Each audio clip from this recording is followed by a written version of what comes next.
Bismillahirrahmanirrahim. Bismillahirrahmanirrahim. Assalamualaikum warahmatullahi wabarakatuh. Alhamdulillah, asbahna wa asbahal mulku lillah walhamdulillah, la ilaha illa huwa wa ilaihin nusyur. Asbahna ala fitratil Islam wa kalimatil ikhlas wa ala dini nabiyina Muhammadin sallallahu alaihi wasallam wa ala millati abina Ibrahima hanifa wa ma kana minal musyrikin. Allahumma inna asbahna fi ni'matin wa afiyatin wa sitrin fa'atimma alaina ni'mataka wa afiyataka wa sitraka fid dunya wal akhirah. Allahumma ma asbaha bi min ni'matin aw bi ahadin min khalqika faminka wahdaka la syarika laka falakal hamdu wa lakas syukru ya rabbi lakal hamdu kama yanbaghi li jalali wajhika wa 'azimi sultanik. Amma ba'd. Bapak, Ibu, dan saudara-saudara jamaah salat subuh yang semoga Allah senantiasa merahmati dan memberkahi kita semua.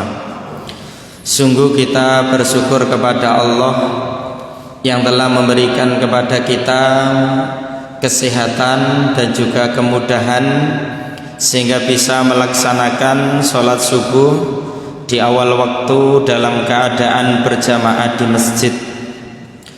Ketika kita bisa melaksanakan amal ibadah atau amal soleh, marilah kita senantiasa memantapkan kesyukuran kita kepada Allah, karena sesungguhnya itu semua atas karunia dan nikmat dari Allah Subhanahu wa ta'ala, bukan karena kehebatan kita di dalam berikhtiar, juga bukan karena kehebatan keimanan dan keislaman kita, tapi itu semua adalah karunia dan nikmat dari Allah Subhanahu wa ta'ala. Kenapa perkara itu kita wajib untuk mantapkan? Karena sesungguhnya agar kita itu terjauhkan dari sifat-sifat ujub, terjauhkan dari sifat-sifat bangga terhadap diri kita sendiri. Sedangkan ujub itu bisa merusak amal soleh kita, bisa membakar amal soleh kita sebagaimana api yang membakar kayu. Karena itulah kita bersyukur kepada Allah bisa menunaikan sholat subuh di awal waktu dalam keadaan berjamaah di masjid, yang kemudian kita lanjutkan dengan thalabul ilmi wa tafaqquh fiddin. Seorang muslim ketika dimudahkan oleh Allah untuk bisa melaksanakan satu ibadah, diantaranya adalah sholat subuh, maka sesungguhnya dia mempunyai banyak harapan-harapan yang luar biasa kebaikannya untuk di dunia maupun di akhirat, lebih-lebih untuk urusan akhirat kita. Apa di antara harapan-harapan tersebut? Yang pertama, semoga kita mendapatkan surganya Allah, karena Allah melalui lisan Rasulnya memberikan satu berita yang sangat menggembirakan. Rasulullah di dalam salah satu hadisnya bersabda, man shallal bardaini dakhalal jannah. Barang siapa yang sholat barden, sholat yang dilakukan pada dua waktu dingin, yakni sholat subuh dan sholat asar, dakhalal jannah, niscaya dia masuk surga. Akhrajahul Bukhari wa Muslim, diriwayatkan oleh Imam Bukhari dan juga Imam Muslim. Seseorang yang istiqomah di dalam melaksanakan sholat subuh di awal waktu dalam keadaan berjamaah di masjid, maka dia juga memperoleh harapan besar diselamatkan Allah dari neraka. Rasulullah Shallallahu Alaihi Wasallam bersabda, "Layyalijan nara ahadun shalla qabla tulu'i syamsi wa qabla ghurubiha." Akhrajahu Muslim. Tidak akan masuk neraka orang yang senantiasa sholat sebelum terbitnya matahari, yakni sholat subuh, dan sholat sebelum tenggelamnya matahari, yakni sholat asar. Tidak akan masuk neraka berarti pengertiannya masuk surga. Sedangkan masuk surga adalah cita-cita tertinggi setiap orang-orang yang beriman. Karena masuk surga adalah kesuksesan sejati pada kamus diri seorang mukmin dan mukminah. Dalam salah satu ayat Allah Subhanahu wa taala berfirman, "Faman zuhziha 'anil nar wa udkhilal jannah faqad faza."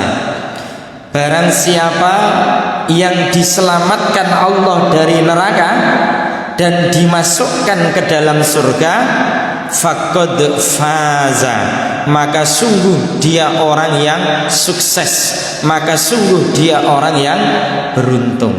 Inilah cita-cita yang paling tinggi dalam kehidupan seorang mukmin, selamat dari neraka dan dimasukkan ke dalam surga. Harapan yang lainnya, orang yang kemudian istiqomah di dalam sholat subuh di awal waktu dalam keadaan berjamaah di masjid, maka dia memperoleh harapan besar untuk mendapatkan banyak kebaikan. Di antaranya adalah dicatat seperti sholat malam semalam suntuk. Rasulullah Shallallahu Alaihi Wasallam bersabda, "Man shallal isya'a fi jama'atin faka'annama qama nisfal lail, wa man shalla subha fi jama'atin faka'annama shallal laila kullah." Akhrajahu Muslim wa was sahih. Man shallal isya'a fi jama'atin, barang siapa yang sholat isya dengan berjamaah, faka'annama qama nisfal lail, maka dia seakan-akan sholat malam separuh malam. Wa man shallal isya'a wa man shallas subha fi jama'atin faka'annama shallal laila kullah, dan barang siapa yang sholat subuh dengan berjamaah, dia itu seperti sholat malam semalam suntuk. Ini keutamaan yang luar biasa Bapak Ibu. Saya yakin di antara Bapak Ibu itu belum pernah sholat malam atau sholat tahajud dari habis isya sampai menjelang adzan subuh. Ada yang pernah Pak? Kalau ada yang pernah, luar biasa berarti. Mudah-mudahan diterima oleh Allah. Ada Pak? Ada ya? Saya pribadi belum pernah itu Pak. Enggak kuat ya. Tapi ternyata para sahabat-sahabat Nabi itu biasa seperti itu ya. Artinya biasa mencontoh Nabi yang sholat malamnya semalam suntuk dari habis isya sampai menjelang subuh. Sebagaimana kita baca dalam Syiarah Sahabiyah, sahabat Utsman bin Affan sebelum beliau terbunuh atau dibunuh, padahal saat itu beliau menjadi khalifah ya, malamnya itu kan sholat malam atau sholat lail ya, sholatul lail, dari mulai habis isya sampai sebelum subuh, dan khatam untuk membaca Al-Quran dari Al-Fatihah sampai An-Nas. Sehingga alhamdulillah bagi saya dan Bapak Ibu sekalian yang belum pernah sholat malam semalam suntuk, namun kita kemudian istiqomah melaksanakan sholat subuh di awal waktu dalam keadaan berjamaah di masjid, semoga pahalanya itu seperti sholat malam semalam suntuk. Ini kebaikan yang luar biasa, karena sesungguhnya sholat malam adalah da'bus sholihin, kebiasaannya orang-orang yang soleh. Sholat malam juga kebiasaannya ahlul jannah, para penghuni surga. Selain daripada itu, mereka yang sholat subuh di awal waktu dalam keadaan berjamaah di masjid itu juga mempunyai peluang yang sangat besar untuk mendapatkan banyak kebaikan, adalah ketika dia kemudian melanjutkan dengan sholat isyraq atau sholat disebut sholat at-tawwabin, disebut juga sholat syuruk, disebut juga sholat duha di awal waktu. Karena istilah isyraq ini secara khusus adalah istilah yang disampaikan oleh sahabat Nabi Ibnu Abbas radhiyallahu anhu, yang dikenal sebagai salah seorang sahabat yang ahli tafsir, sehingga kita mengenal ada tafsir Tanwirul Miqbas min tafsir Ibni Abbas. Bapak Ibu ya kenal ya sama Ibnu Abbas? Kenal Pak? Halo? Kenal ya? Ya. Beliau mengistilahkan sholat isyraq yang diantaranya menurut penjelasan para ulama, sholat subuh dengan berjamaah, setelah itu duduk berzikir. Secara khusus ada zikir-zikir pagi, itu yang paling utama. Namun untuk zikir ini juga bisa dimaknai umum, bisa dengan membaca Al-Quran, bisa dengan mengikuti kajian keislaman seperti ini, bisa juga dengan memperbanyak tasbih, memperbanyak tahmid, memperbanyak tahlil, memperbanyak takbir, bisa juga dengan memperbanyak istighfar, juga memperbanyak doa sampai matahari terbit sejarak 1 tombak. Kemudian dia berdiri sholat 2 rakaat. Inilah yang disebut dengan sholat isyraq atau sholat syuruk atau sholat at-tawwabin atau sholat duha di awal waktu, tapi secara khusus disebut sholat isyraq. Maka dia memperoleh pahala sebagaimana pahala haji dan umrah sempurna, sempurna, sempurna. Disebutkan dalam salah satu hadis, man shallal ghadata fi jama'atin thumma qa'ada yadhkurullaha hatta tatlu asy-syamsu thumma shalla rak'ataini kanat lahu ka'ajri hajjatin wa umratin. Qala Rasulullah sallallahu alaihi wasallam tammah tammah tammah. Man shallal ghadata fi jama'atin, barang siapa yang sholat subuh dalam keadaan berjamaah. Dan ini maksudnya di masjid ya. Tsumma qa'ada, kemudian dia duduk. Yadhkurullaha, berzikir kepada Allah dengan makna zikir yang kami sebutkan tadi itu ya. Hatta tatlu asy-syamsu, sampai terbit matahari sejarak 1 tombak ya, biqaidi ramhin ya. Tsumma shalla rak'ataini, kemudian dia sholat 2 rakaat, kanat lahu ka'ajri hajjatin wa umratin, maka dia memperoleh pahala sebagaimana pahalanya haji dan umrah. Qala Rasulullah sallallahu alaihi wasallam, Rasulullah sallallahu alaihi wasallam bersabda, tamah tamah tamah. Diulangi Nabi 3 kali, sempurna sempurna sempurna. Sehingga Masya Allah ini kebaikan untuk sholat subuh, keberkahan dalam sholat subuh ini luar biasa, tak terhingga, ya, tak terhingga. Pantas Rasulullah Shallallahu Alaihi Wasallam itu mendoakan umatnya mendapatkan keberkahan itu waktu subuh atau waktu di pagi hari secara umum. Allahumma barik li ummati fi bukuriha. Ya Allah, berkailah umatku di pagi hari.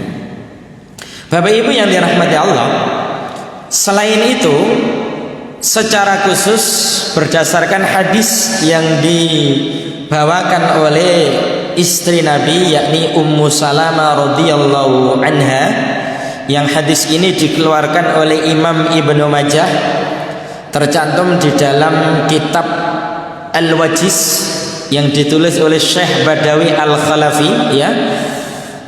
Ada di antara kebiasaan Rasulullah setelah sholat subuh itu mendawamkan doa yang pada kesempatan pagi hari ini akan kita kaji bersama. Yang doa itu adalah doa keberkahan yang berbunyi Allahumma inni as'aluka ilman nafi'an wa rizqan thayyiban wa amalan mutaqabbala. Insyaallah Bapak Ibu sudah hafal, ya. Nanti kalau belum hafal, setelah pengajian ini wajib untuk menghafal, ya. Kenapa kok kita rekomendasikan untuk dihafal? Karena ini doa keberkahan yang membuka hari-hari kita setiap hari. Kenapa ini kita rekomendasikan untuk dihafal? Karena ini menjadi kebiasaan Rasulullah. Di setiap ba'da sholat subuh, Rasulullah itu membaca doa ini berdasarkan hadis yang diriwayatkan oleh Ummu Salamah yang dikeluarkan oleh Ibnu Majah, ya. Apa istimewanya doa ini? Yakni kita meminta kepada Allah, kita memohon kepada Allah 3 perkara, ya. Allahumma inni as'aluka, ya Allah, sesungguhnya aku benar-benar meminta kepadamu 1, ilman nafi'ah, ilmu yang bermanfaat. Yang kedua, warizqan thayyiban, rezeki yang baik. Wa amalan mutaqabbala, dan amal yang diterima. Ilmu yang bermanfaat, rezeki yang baik, dan amal yang diterima. Ini 3 perkara penting untuk membereskan urusan dunia kita, membereskan urusan agama kita, membereskan urusan keluarga kita, membereskan urusan akhirat kita. Sehingga ini doa keberkahan yang membuka hari-hari kita, Bapak Ibu. Ilmu yang bermanfaat ini perkara yang lebih didahulukan daripada rezeki yang baik, didahulukan daripada amal yang diterima. Kenapa demikian?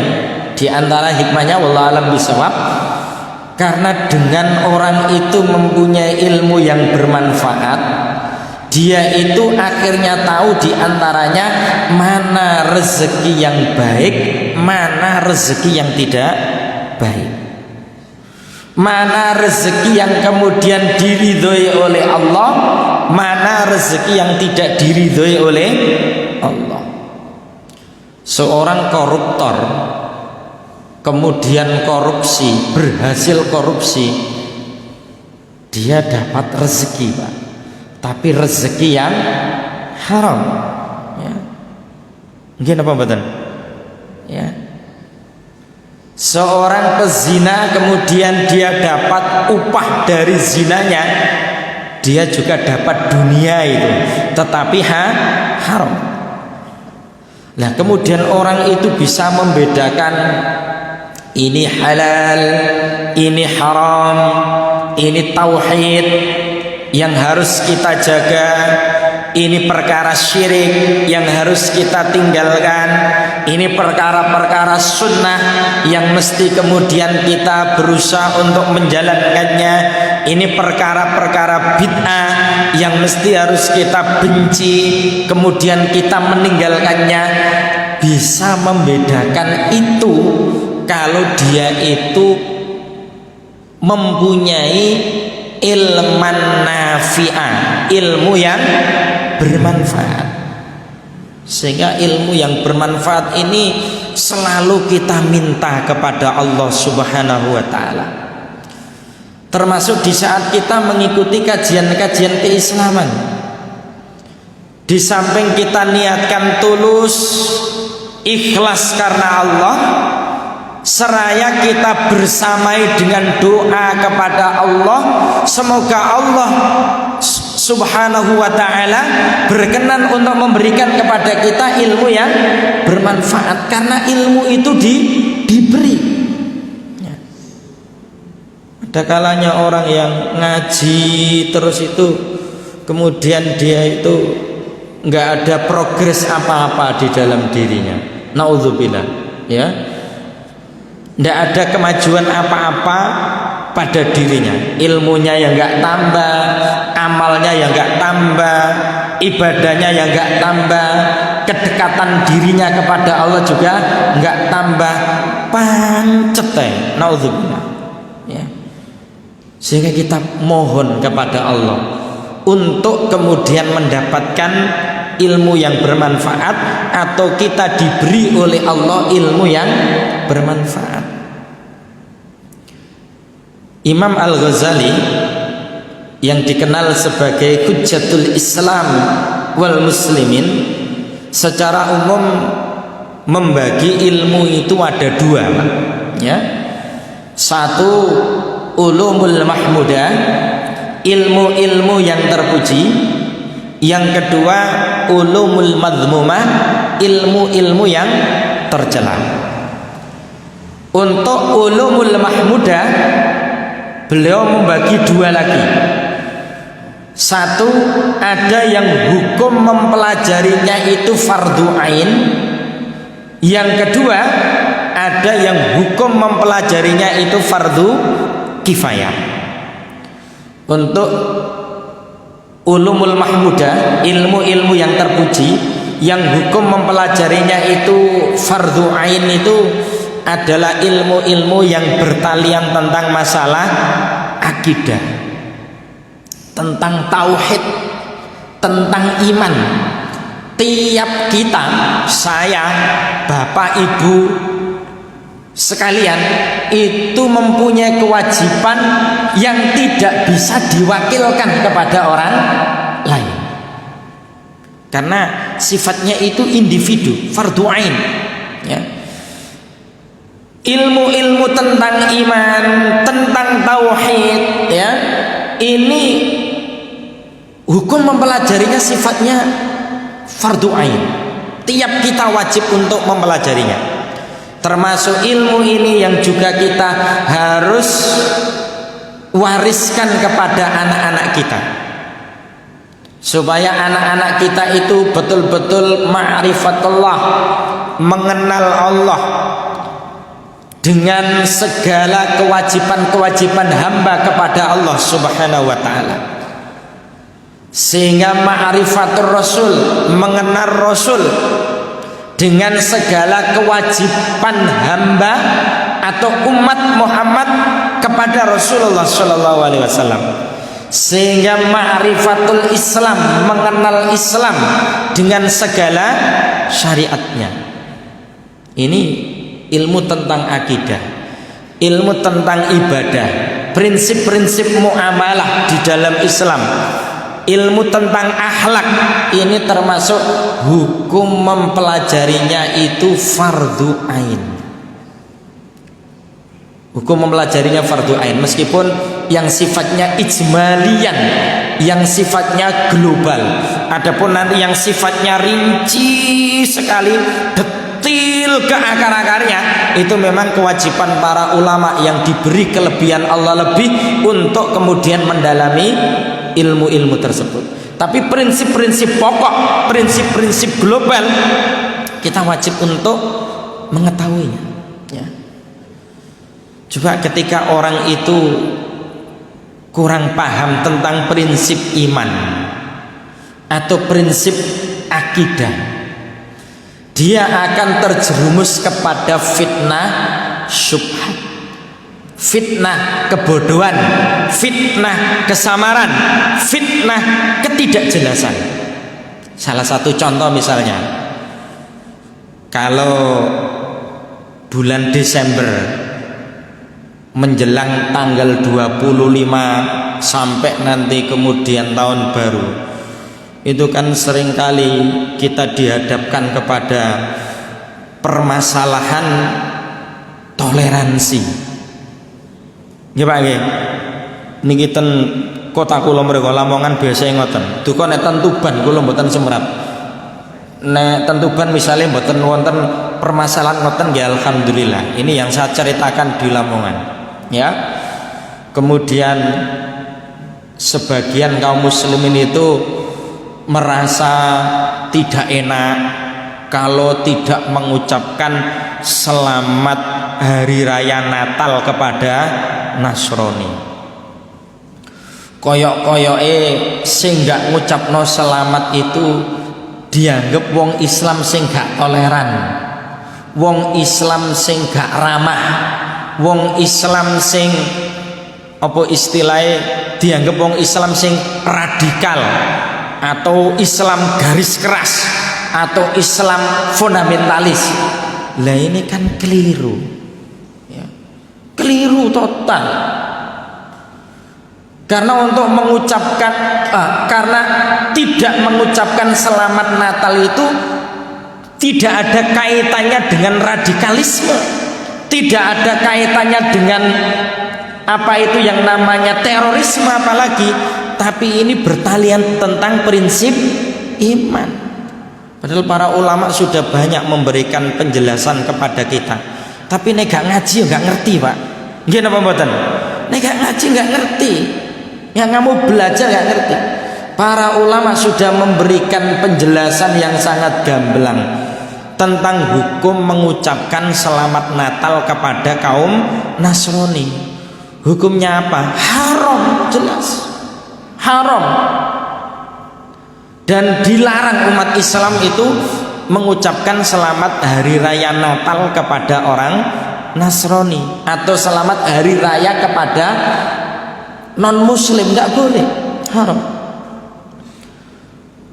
Kenapa kok haram? Masya Allah, kalau kita telusuri meskipun dalil-dalilnya itu sifatnya ijmalian global, kita akan mengetahui dan menyimpulkan betapa bahayanya itu yang namanya selamat hari raya Natal, yang itu kalau diucapkan oleh seorang mukmin kepada orang kafir. Selamat hari raya Natal itu kan artinya kelahiran Tuhan. Ya Pak ya? Jenengan nggih setuju ta niki? Soalnya umum nih Pak, Natal itu artinya kelahiran Tuhan. Ketika orang itu kemudian mengucapkan selamat Natal, berarti sama halnya dengan selamat ya Tuhan telah dilahirkan. Masya Allah. Berarti ini kan merusak iman. Jenengan buka Quran surat Maryam mulai ayat 88 kemudian 89 ayat 90 91 ya, yang nanti di situ kita akan menemui maknanya. Di antaranya hampir-hampir langit itu pecah, bumi terbelah, gunung runtuh ketika ada manusia yang mengatakan bahwasanya Allah itu punya anak. Ucapan Allah punya anak atau Tuhan itu punya anak itu menyebabkan hampir-hampir langit itu pecah, bumi terbelah, gunung-gunung itu runtuh. Kenapa kok sampai demikian? Karena takut kepada Allah, karena takut kemurkaan Allah. Sedangkan Allah sendiri berfirman, "Qul huwallahu ahad, Allahus somad, lam yalid wa lam yulad wa lam yakul lahu kufuwan ahad." Perkataan mengucapkan selamat hari raya kepada non-muslim, langsung maupun tidak, itu sama halnya dengan meridhoi kekufuran. Padahal Allah berfirman dalam Quran surat Az-Zumar, wala yardha li ibadihi al-kufr. Allah itu enggak ridho kekufuran hamba-hambanya. Dalil dalam hadis misalnya, ini yang perlu kita betul-betul hati-hati Bapak Ibu.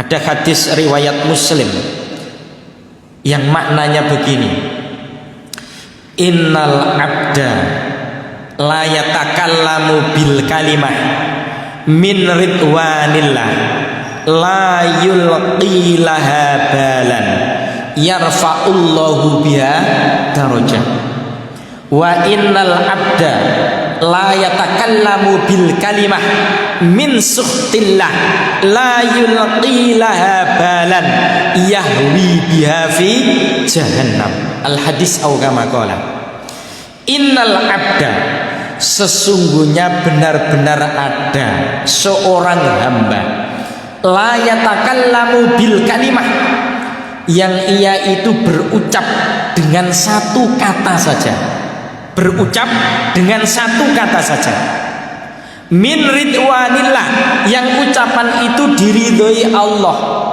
dicintai oleh Allah, la yulqi laha balan, setelah ia mengucapkan itu dia tidak mempedulikan lagi. Kenapa? Karena ia anggap kecil, ia anggap remeh, padahal ucapan itu diridhoi oleh Allah. Yarfa'ullahu biha darajat, dengan ucapan itu Allah mengangkat derajatnya. Maka kaitannya hadis, potongan hadis ini, jangan pernah remehkan membiasakan zikir dengan mengucapkan kalimat-kalimat yang thayyibah. Jangan remehkan untuk memperbanyak istighfar.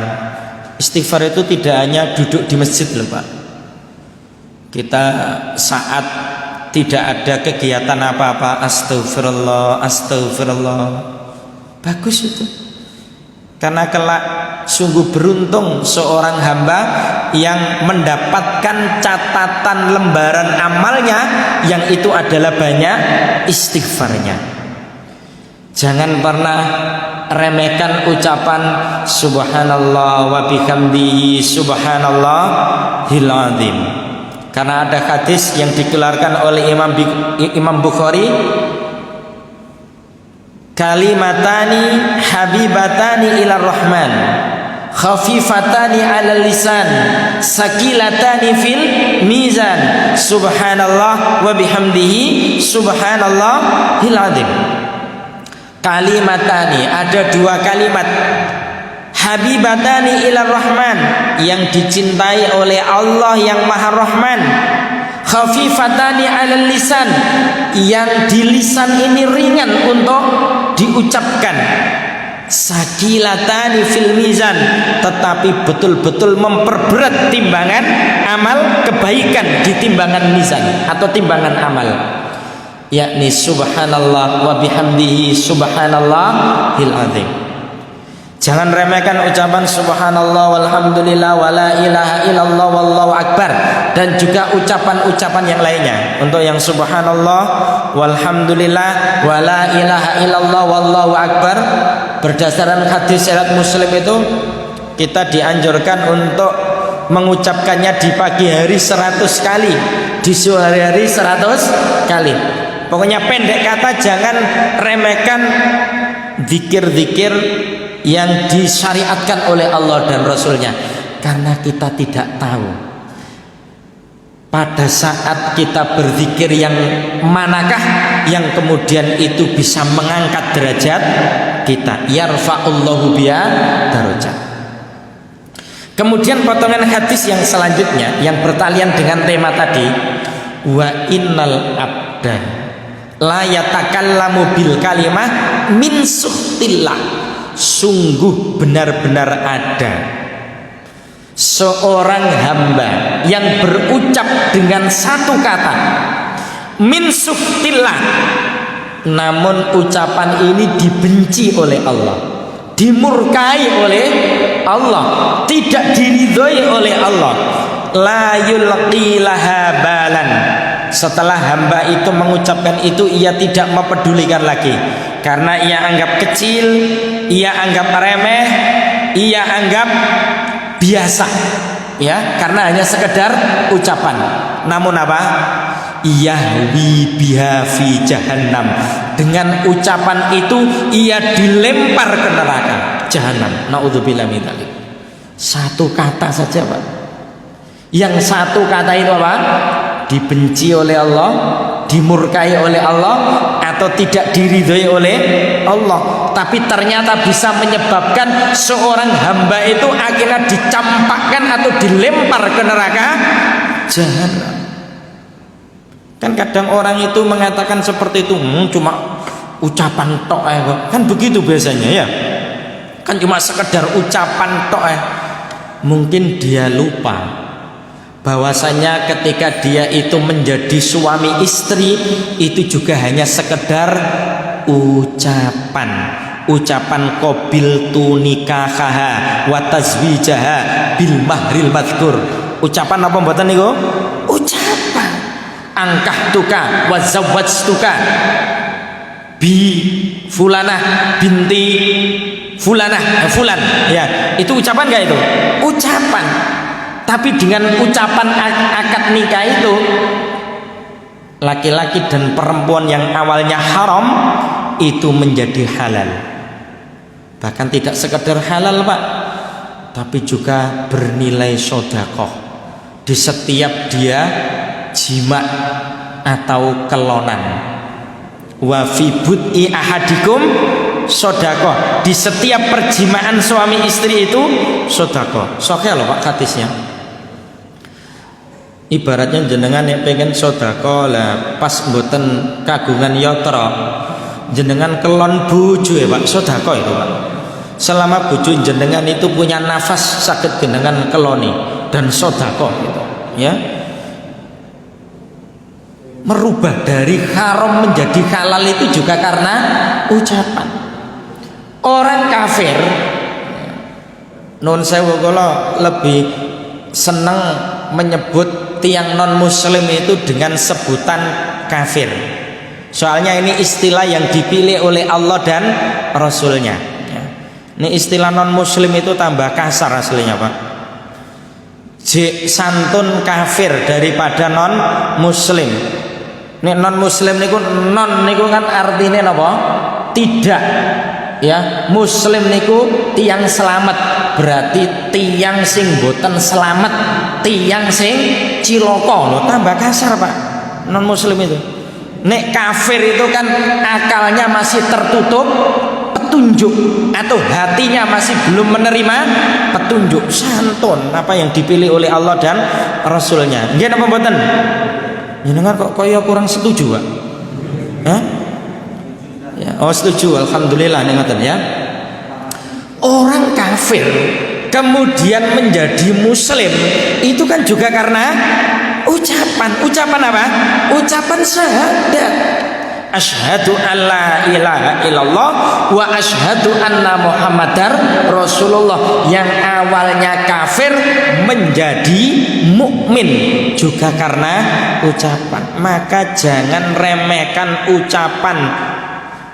Kalau ucapan itu diridhoi oleh Allah, maka mari kita biasakan lisan kita untuk mengucapkannya.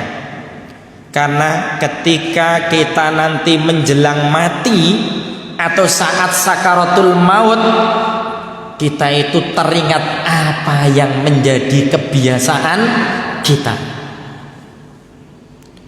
Kalau kita membiasakan zikir, membiasakan tasbih, tahmid, tahlil, takbir, semoga nanti ketika kita akan diwafatkan oleh Allah, maka ucapan itu yang juga kita ucapkan. Kalau kita mengucapkan itu, Masya Allah, mangkola akhiru kalamihi la ilaha illallah dakhalal jannah. Barang siapa yang akhir ucapannya itu la ilaha illallah dakhalal jannah, pasti masuk surga.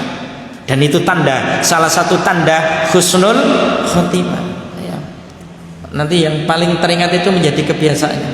Juga jangan remehkan ucapan-ucapan yang dibenci oleh Allah, yang dimurkai oleh Allah, meskipun mungkin hanya satu kata saja, satu kata, tapi kalau dibenci oleh Allah itu bisa menyebabkan orang itu masuk neraka, bisa menyebabkan orang itu mendapatkan dosa jariah ya. Ini istilah saya saja ya, dosa jariah. Nek di hadis tidak ada Pak dosa jariah, maksudnya itu dosa yang terus mengalir. Naudzubillah.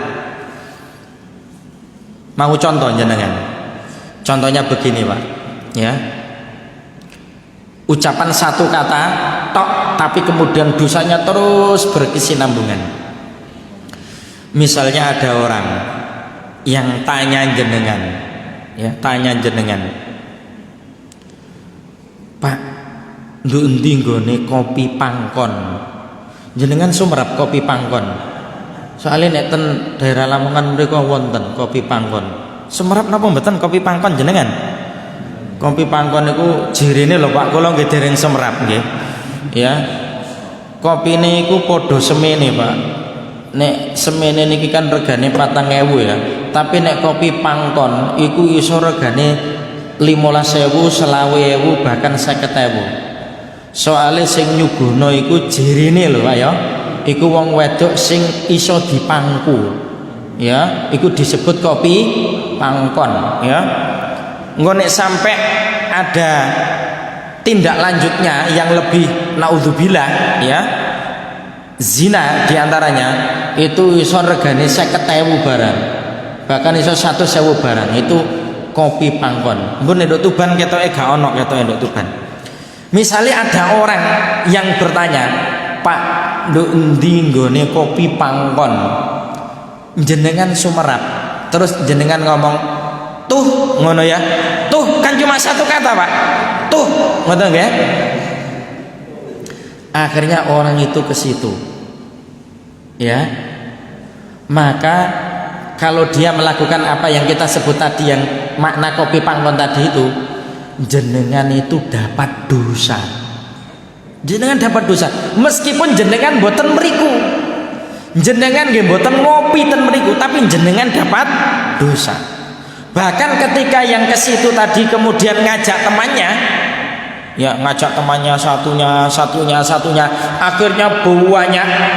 Dan info pertama itu dari jenengan, ya, jenengan mendapatkan aliran dosa setiap waktu dan setiap saat hanya berkata apa? Tuh, satu kata menunjukkan tempat maksiat. Nah ini Pak.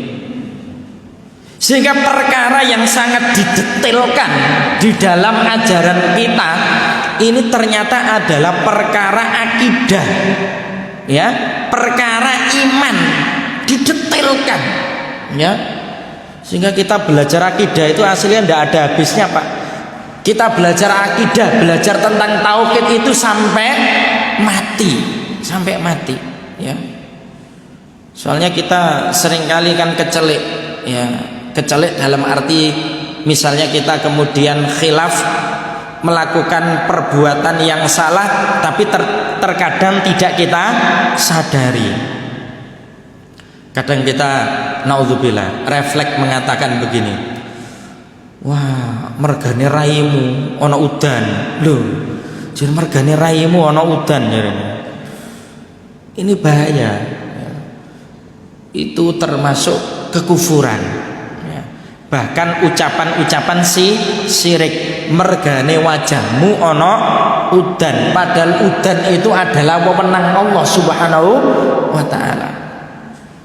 Satu lagi misalnya contoh, Kita itu sedang mungkin jalan-jalan dengan teman kita.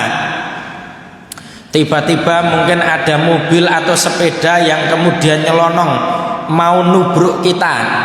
Teman kita kemudian refleks menyeret tangan kita sehingga kita nggak jadi diserempet, ya. Kemudian kita refleks mengatakan, selamat ono awakmu, gak ono awakmu bongko aku, ya. Ini kan ucapan syirik, ya. Bahkan dalam tinjauan ilmu akidah nanti ini disebut syirkul jali, ya. Dalam bentuk syirik kecil itu kan ada syirkul khafi, syirkul jali, ya. Syirik nyata berupa ucapan-ucapan yang syirik, ucapan-ucapan yang kufur. Tapi terkadang itu tidak disadari, ya. Selamat ono awakmu, gak ono awakmu mati aku. Padahal yang sampai bisa menarik itu kan karena ilham dari Allah Subhanahu wa taala kepada teman kita, kemudian menyeret tangan kita sehingga kita tidak jadi kecelakaan. Tetap Allah yang kemudian menolong kita. Mestinya kan alhamdulillah diselamatkan Allah Subhanahu wa taala perantara engkau, begitu. Kedawan Pak, tapi selamat. Timbangane selamat ono awakmu gak ono awakmu mati, syirik. Nggih napa mboten? Nah, ini makanya untuk belajar akidah, belajar tentang ibadah, belajar akhlak ini fardhu ain. Ya, dan ini masuk ilmu nafi, ilmu-ilmu yang bermanfaat. Ya, yang ini juga harus kita secara khusus tekankan kepada anak-anak kita, Bapak Ibu. Ya, apakah anak kita mesti harus jadi ustadz semuanya? Oh tidak. Apakah anak kita kemudian mesti jadi ulama semuanya? Juga tidak. Tapi anak kita harus tahu tentang prinsip-prinsip iman, prinsip-prinsip tauhid yang disebut dengan ulumuddin, ulumus syarifah, ya, ilmu-ilmu agama, ilmu-ilmu mulia. Jangan sampai nun sewu kita bangga anak kita menguasai ilmu-ilmu umum, jago matematika, kimia, fisika, bahasa Inggris, bahasa Hongkong, ya. Namun ternyata wudu dengan benar saja dia belum ngerti. Ternyata membaca Quran saja ndak bisa. Bagaimana nanti mendoakan kita? Wong ndonga kanggo awake dhewe gak entos, apalagi ndongakno wong tua. Akhirnya kita menjadi orang tua naudzubillah yang durhaka sebelum anak itu durhaka kepada kita, karena kita tidak serius untuk mewariskan kepada mereka ilmu-ilmu agama. Sehingga keistimewaan kaitannya ilmu nafi ini banyak sekali, ya. Di antaranya adalah dimudahkan jalannya menuju surga. Man salaka tariqan yaltamisu fihi ilman sahalallahu lahu bihi tariqan ilal jannah. Barang siapa yang menempuh suatu perjalanan yang dia dalam rangka untuk menuntut ilmu dan memahami agama, maka pasti Allah mudahkan jalan menuju surga. Menurut para ahli hadis, Bapak Ibu, hadis-hadis yang membicarakan tentang masalah ilmu dengan segala fadilahnya, dengan segala keutamaannya, itu adalah maksudnya ulumuddin, ilmu-ilmu agama yang hukum mempelajarinya fardhu ain. Itu ya. Adapun jenis yang kedua yang hukum mempelajarinya itu fardhu kifayah adalah yang kita kenal dengan ilmu-ilmu umum. Kewajibannya itu bersifat kolektif. Ketika ada orang lain yang kemudian ahli di bidang itu, maka kewajiban itu menjadi gugur bagi yang lainnya. Tapi yang harus kita perhatikan ini, itu juga hukumnya fardhu, tapi fardhu kifayah yang disebut dengan ilmu-ilmu umum itu, Pak. Ya fardhu juga, tapi sifatnya fardhu kifayah.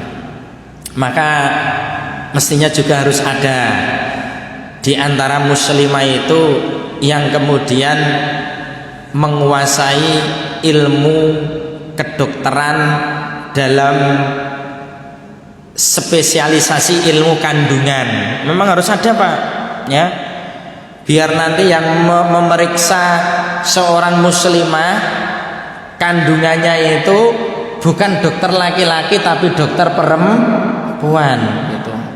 Kan bapak-bapak kan ya nggak rela istri jenengan dimek-mek, meskipun dimek-mek dokter. Nggih napa mboten?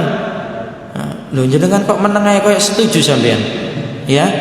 Ya, makanya untuk yang ahli kandungan mestinya juga harus ada, ya. Yang ahli kimia juga harus ada. Tapi ini sifatnya fardu kifayah. Maka kalau kita menteladani para ulama-ulama kita pada masa lalu, maka kita akan menemukan betapa mereka itu Masya Allah rata-rata hafal Quran dulu 30 juz, hafal ribuan hadis, menguasai ulumul Quran, menguasai ulumul hadis. Namun juga akhirnya mereka juga menguasai ilmu-ilmu yang kita sebut dengan ilmu-ilmu umum, ya. Seperti Syekh Ibnul Qayyim Al-Jauziyah, itu kan juga ahli psikologi, Pak. Tapi beliau hafal Quran, hafal hadis, ulumul Quran, ulumul hadis menguasai. Bahkan beliau juga menguasai ilmu tentang kedokteran, sehingga kemudian ngarang kitab yang berjudul Tibbun Nabawi, ya. Itu Syekh Ibnul Qayyim Al-Jauziyah, muridnya Syekhul Islam Ibnu Taimiyah, ya. Kita juga kenal Ibnu Haytham, pakar astronomi, ya. Namun dia hafal Quran, hafal hadis, ya. Dia pakar astronomi. Artinya untuk dasar-dasar tadi juga menguasai, bahkan terlebih dahulu dikuasai. Nah ini. Adapun macam yang kedua yakni ulumul madhmumah, ilmu-ilmu yang tercela, itu hukum mempelajarinya haram. Ilmu-ilmu apa itu? Satu, ilmu sihir, ya. Ilmu persantetan, ya. Ilmu pelet, ya. Ilmu pelet itu kontennya ada aji-aji, semar mesem dan jaran goyang bareng, Pak, ya. Itu termasuk haram mempelajarinya, apalagi sampai mengamalkan. Dalam satu asar disebutkan innar ruqa wat tamaim wat tiwalah syirkun, ya. Sesungguhnya ruqa, mantra-mantra atau jampi-jampi, ya, wat tamaim, jimat-jimat, wat tiwalah, ilmu pelet atau ilmu guna-guna, aji-aji, semar mesem dan jaran goyang diantaranya, ya. Syirkun, itu bagian dari kesirikan, sehingga untuk mempelajarinya saja itu hukumnya haram, apalagi mengamalkan. Kenapa kok sampai demikian? Ya karena ini nanti kalau orang mempelajari ilmu itu bisa dipastikan dia akan melakukan syarat-syarat yang diminta oleh setan, diminta oleh setan. Kami pernah membaca buku, Pak, kisah tentang dukun-dukun yang bertobat, ya, dukun-dukun yang bertobat, dukun putih, dukun hitam, gitu ya, amunisinya sama, yaitu syaitan, ya. Kisah diantara dukun-dukun yang bertobat. Kenapa dukun-dukun itu ada yang kemudian konon bisa ngayang, terbang, ya, bisa berjalan di atas air, ya, bahkan ada yang kebal, ya, ibaratnya otot kawat balung wesi, moto nekeran ketek tape, ya, ibaratnya dibedil mecicil, ditembak laka-laka, ya.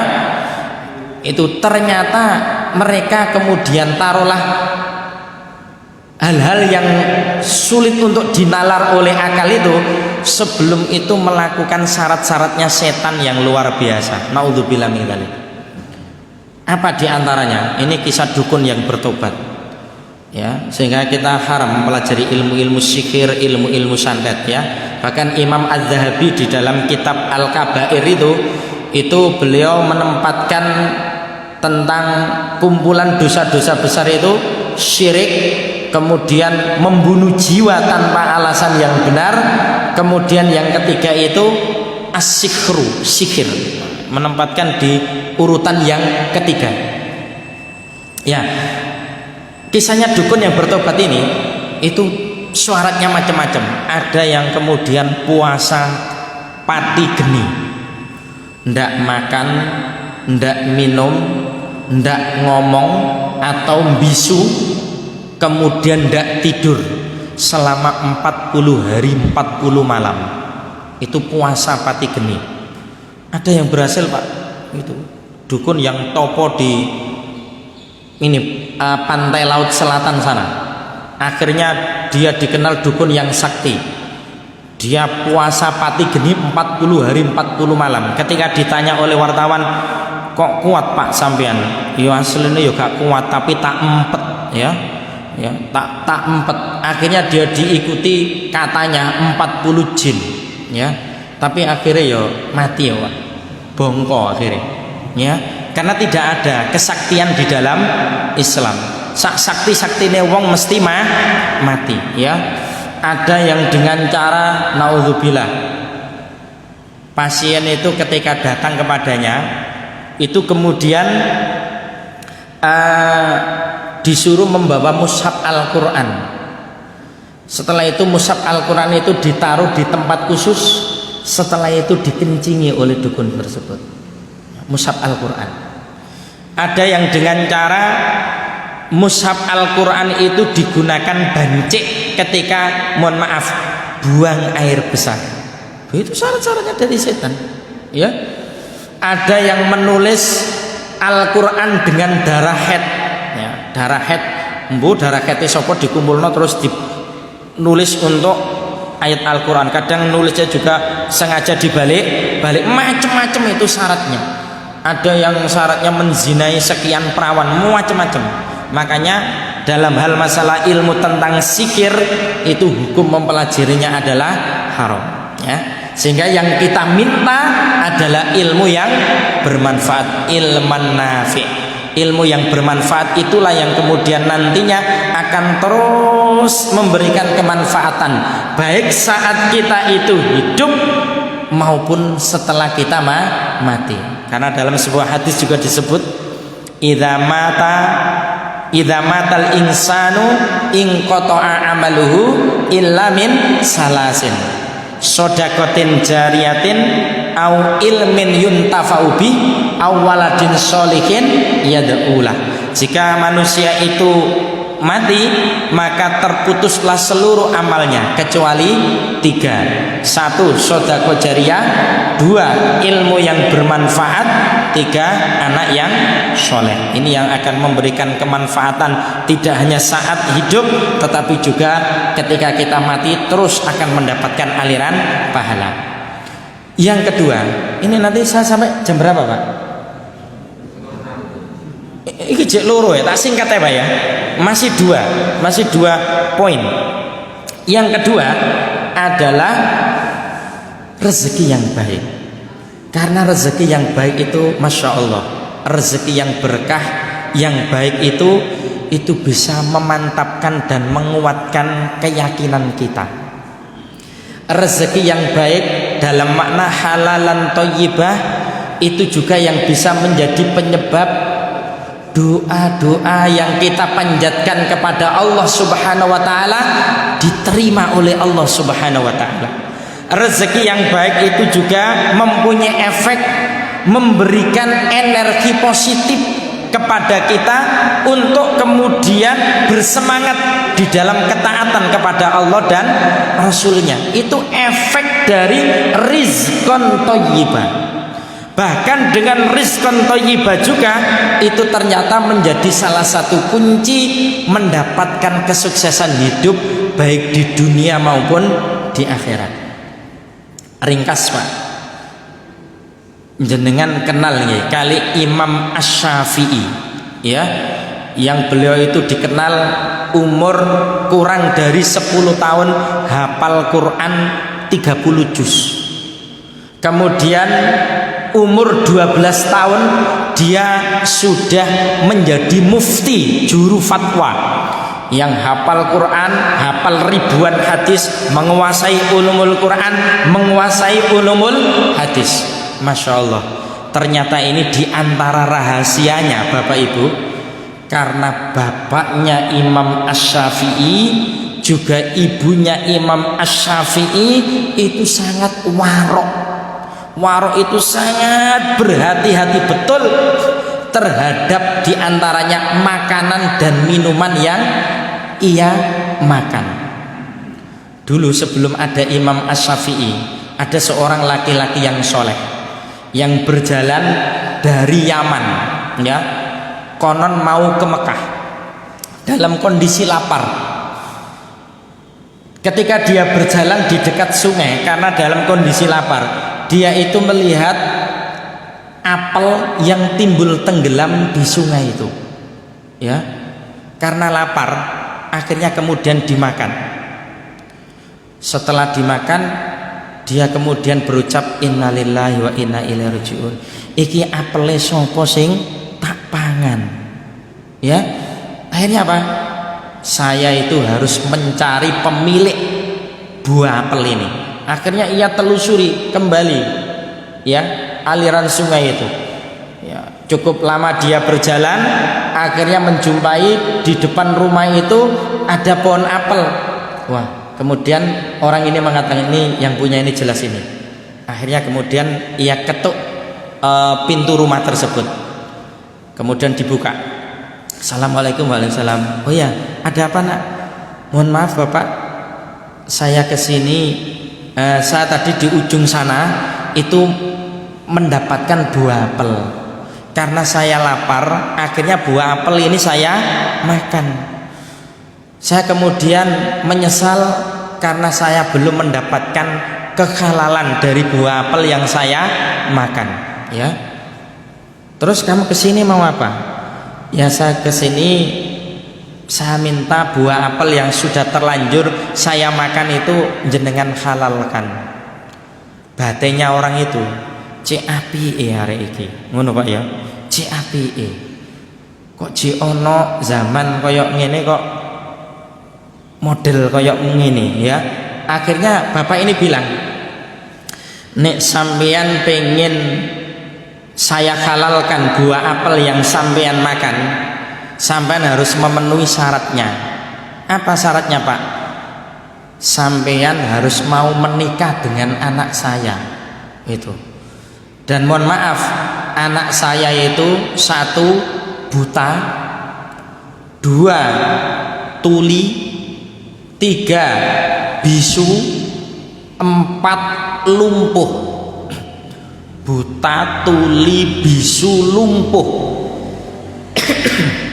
Coba nek ana wong wedok kaya ngono apa Pak sing diharapno ya? Pertama orang ini betul-betul belum bisa menerima. Masya Allah, mosok perkara buah pele bojoku buta, tuli, bisu, lumpuh ya. Akhirnya kemudian apa? Tapi dia teringat hadis Nabi, kullu lahmin tanbutu min suftin fannaru aulabi. Setiap daging yang tumbuh dari barang yang haram itu fannaru aulabi, nerakalah yang layak bagi daging tersebut. Akhirnya kemudian dia teringat hadis itu, dia kemudian baik Pak, bismillah saya terima. Baik, diterima. Akhirnya kemudian diakad nikahkan. Setelah diakad nikahkan, disuruh masuk kamar. Saat diakad nikahkan itu juga belum tahu calon istrinya. Disuruh masuk kamar, setelah kamar dibuka, ternyata Masya Allah istrinya itu cuantik. Dia sangka salah kamar, dia langsung kemudian tutup pintu itu. Ya, terus dipanggil, Mas, loh saya istrimu, loh kata bapakmu kamu buta, tuli, bisu, lumpuh. Oh gitu, maksudnya buta itu mata saya tidak gunakan untuk melihat yang haram. Tuli itu pendengaran saya tidak digunakan untuk mendengar yang haram. Apa itu Bisu itu lisan saya tidak digunakan untuk bicara yang haram. Lumpuh itu anggota badan saya tidak saya gunakan untuk perkara-perkara yang haram. Akhirnya kemudian keduanya bertasbih kepada Allah, menjadi suami istri itu ya. Dan kemudian lahirlah Imam Asy-Syafi'i, dari bapak yang demikian dan ibu yang demikian. Ini diantara efek wallahu alam bisawab rizqon thayyibah. Terakhir singkat, wa amalan mutaqabbala, amal yang diterima. Setelah kita itu ikhlas, berusaha ikhlas karena Allah, kemudian berusaha mencocoki sunnah Rasulullah, muwafaqatul sunnah, maka sesungguhnya setelah itu adalah kewajiban kita senantiasa memohon kepada Allah agar amal kita itu diterima oleh Allah Subhanahu wa taala. Sehingga ini di awal kita katakan setiap ba'da subuh ini ada doa untuk membuka hari-hari kita, minta ilmu yang bermanfaat, rezeki yang baik dan amal yang diterima untuk membereskan urusan agama kita, dunia kita dan juga akhirat kita. Bapak Ibu yang dirahmati Allah, demikian kajian kita pada kesempatan pagi hari ini. Mudah-mudahan bermanfaat. Apa-apa yang benar saya yakin datangnya dari Allah. Jika ada yang salah, saya istighfar kepada Allah. Subhanaka Allahumma bihamdika asyhadu an la ilaha illa anta astaghfiruka wa atubu ilaik. Wallahu a'lam bissawab. Wassalamualaikum warahmatullahi wabarakatuh.